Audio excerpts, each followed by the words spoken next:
Incredible. Right, Andrew, I'm giving you the task. You've got the clipboard for Andrew Webster this week. You've got to bring down the Broncos. How are you going to do it? Well, you've got to do something different. You've got to break them out of their rhythm. So I'd be kicking the ball out on occasion, slowing the game up, just trying to break their rhythm in attack. I think if the Broncos get in that cycle of just play for play, the ball goes like that, they're going to be hard to hold out. So I think slowing the game up, kicking the ball out. I've been encouraging my team to offload the ball. Now, there was a try when they got beat by Penrith, first week of the semi-finals, when Mitch Barnett went forward and went late offload. They moved the ball off the offload, and I think I remember the try. Dallin threw the ball inside. That's the blueprint to beat Brisbane. Because they're so fast and so fast defensively, if you get an overlap, they can negate it with their speed.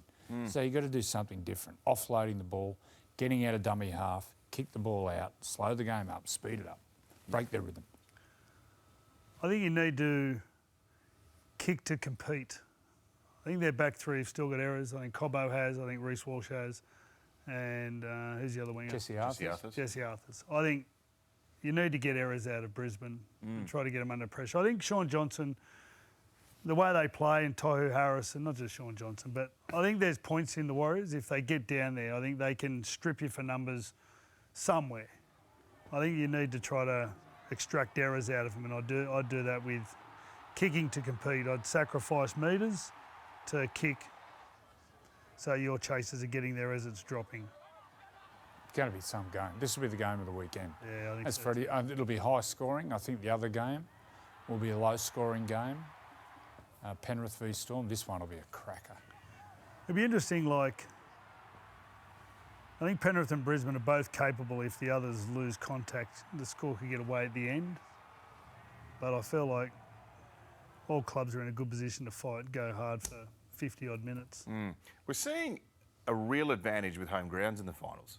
Newcastle on the Sunday, Warriors against Newcastle last week, and now Brisbane at home, which will be obviously just an absolute ravenous. Has anyone lost a house. home game? Oh, I don't think so. So who did the Roosters play in the first game? Well, the Roosters Sharks, yes. Roosters Sharks. But there's 10,000 there, so it's a bit different. Very intimidating. Neutral grounds. First week of the semis, you can have home games From for then the on in team, neutral. but then neutral. How a game hasn't been played at Allianz in all the semi-finals is Or Combank. Or Combank. What's the home ground worth for Brisbane here? I don't think much at all. I think it's a great venue. They'll love playing there. And they've just spent the last 2 years living there, so I think they'll feel like they're going home. I think it'll be a nice feeling for the Warriors. Okay. Especially with the referees. Last weekend, the referees stayed out of the game. The Knights game, Knights-Warriors, there was 5 penalties blown. So the home ground advantage, you think you get the rub of the green with the referees, but the referees, they've put the whistle away, which adds to the game. The game's so much better when the game flows. I think there's pressure on the Broncos, the Brisbane crowd. I think the Warriors, Newcastle, some crowds have taken, atmosphere to the next level.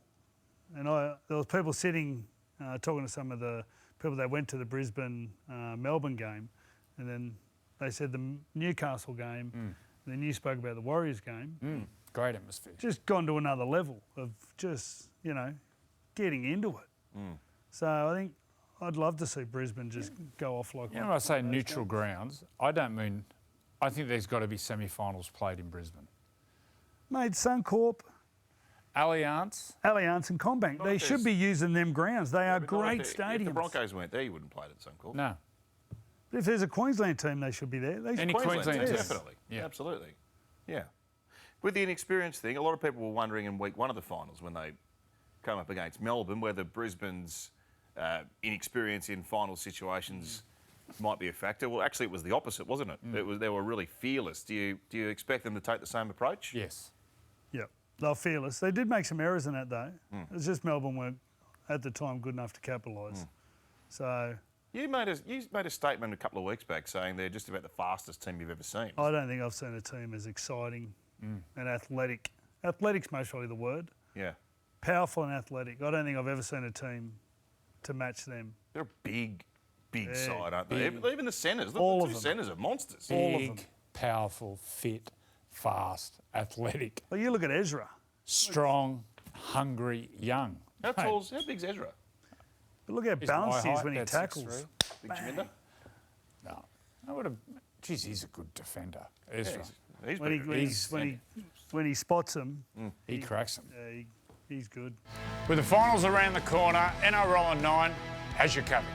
From match highlights, press conferences, don't forget, Freddy the Eighth. Of course. NRL on 9 has you covered for everything. One-stop shop. Make sure you subscribe so you don't miss a moment.